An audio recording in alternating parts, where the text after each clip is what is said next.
Today's key inflation figure is due out in just a moment's time. It could be the key to decide whether official interest rates are raised by the Reserve Bank during this election campaign.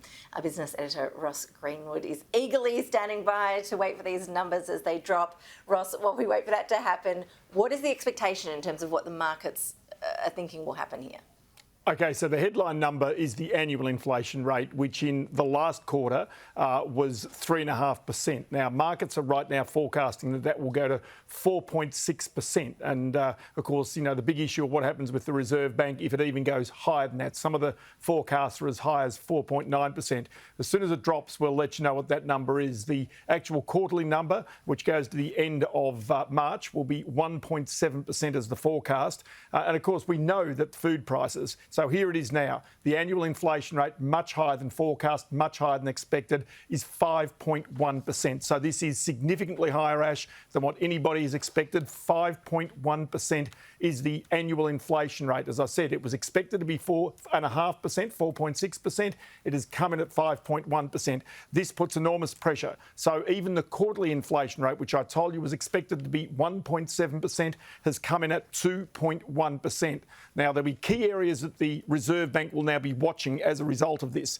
It'll be watching things such as what were some of these factors that actually caused this to take place. We'll take you through some of the issues here. Effectively, what they're saying, the most significant price rises were new dwelling purchases by owner-occupiers and also automotive fuel. So we're talking petrol prices here up 11% year on year. So as I go through and just have a look at some of the other bits and pieces here that have affected this inflation rate, which is going to be significant in terms of financial markets, is going to be significant in terms of what takes place. There has been things such as food up by 2.8%, you can see. There's also other things, transport, fertiliser, packaging, ingredient costs. Vegetables are up by 6.6% during this period of time. Even waters, soft drink and juices up 5.6%.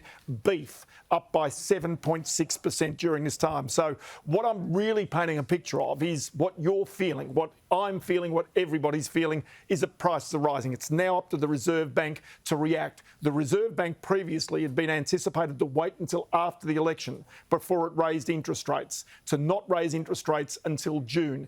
This number today will put enormous pressure, Ash, on the Reserve Bank to raise interest rates next week in the election campaign in May, and probably, if it was really doing, you know, sort of what many in the markets think it should do, to raise rates by 0.4% first off, to get that cash rate up from 0.1% to 0.5%.